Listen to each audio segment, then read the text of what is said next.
Hello guys. आज YouTube के खोज चैनल पर जो कहानी सुनाएंगे कि चाहे सबका साथ छोड़ देना, पर इन चार लोगों का साथ गलती से भी मत छोड़ना। दोस्तों, अगर वीडियो अच्छी लगे तो प्लीज़ चैनल को सब्सक्राइब और वीडियो को लाइक अवश्य करें। दोस्तों, एक जंगल में बहुत पुराना पीपल का एक पेड़ था। उस पर तरह तरह के बहुत से पक्षी निवास करते थे। दोस्तों, समय बीतता गया। जैसे प्रकृति द्वारा हर वस्तु का समय का निर्धारण होता है कि वस्तु की आयु कितनी है, उसी प्रकार दोस्तों उस पीपल के पेड़ का भी समय खत्म हो गया था। दोस्तों, वह पेड़ बिल्कुल सूख गया था। उसके पत्ते झड़ गए थे, डालें फट सी गई थीं। उधर सभी पक्षियों के बीच एक बूढ़ा गिद्ध रहा करता था। वह बहुत ज्ञानी गिद्ध था।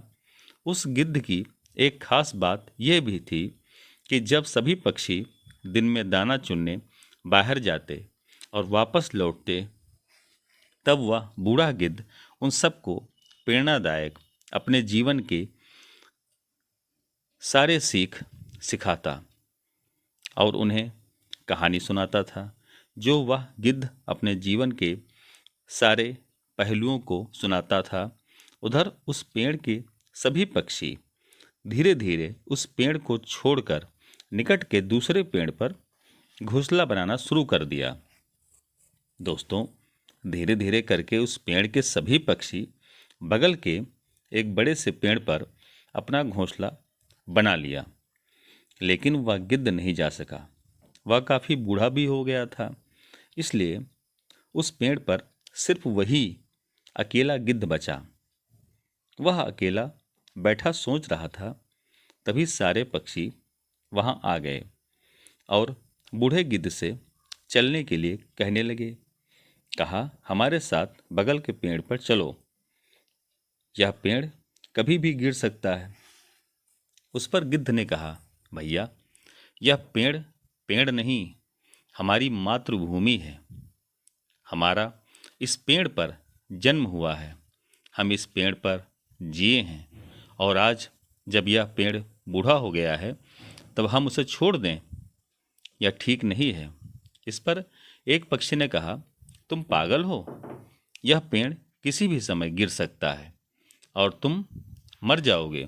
इस पर गिद्ध ने कहा, पागल मैं नहीं, तुम लोग हो गए हो।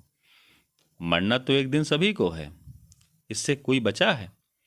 अगर मरना ही है तो डरना क्या। इस पर सारे पक्षी वहां से चले गए, और यह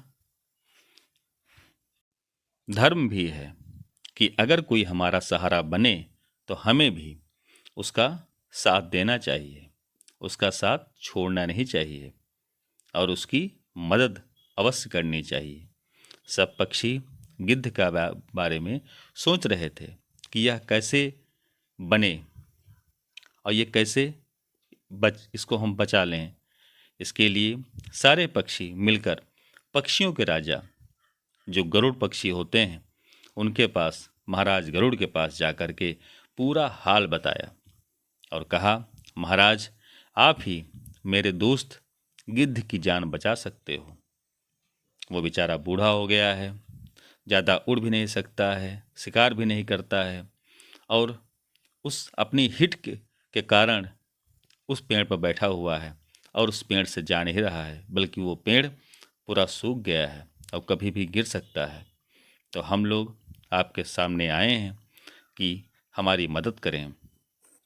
जिस पर गरुड़ महाराज ने कहा, ठीक है, हम चलते हैं और उस बूढ़े गिद्ध को समझाते हैं।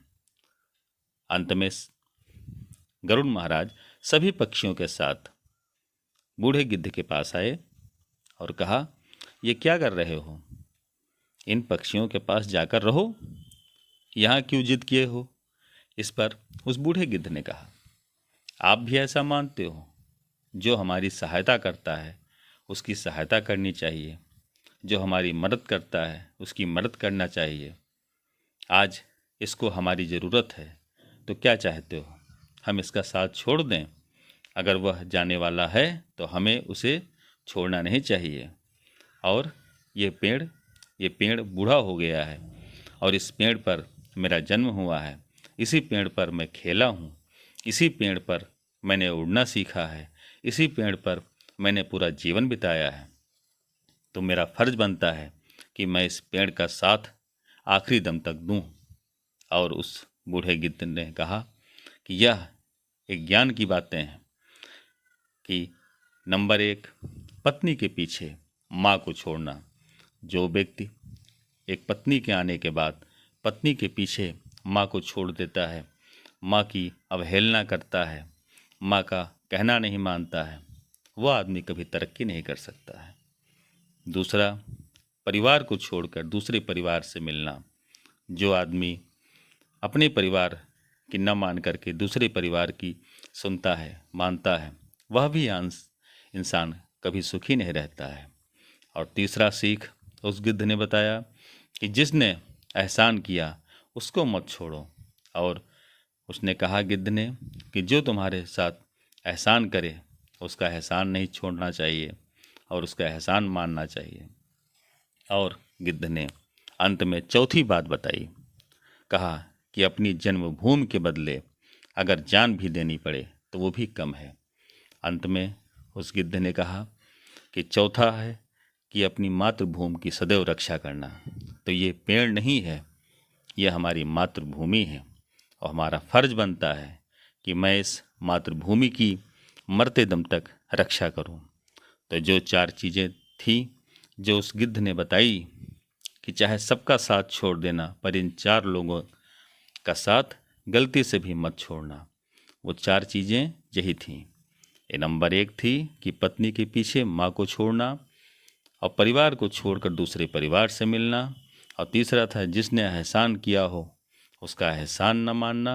और चौथा, अपनी जन्मभूमि के बदले अगर जान भी चली जाए तो कोई गम नहीं, यानी कि अपने मातृभूमि की रक्षा करना। तो दोस्तों, आज की बताई गई यह कहानी आपको कैसी लगी? अगर कहानी अच्छी लगी है तो प्लीज़ चैनल को सब्सक्राइब और वीडियो को लाइक अवश्य करें। धन्यवाद। जय हिंद, जय भारत।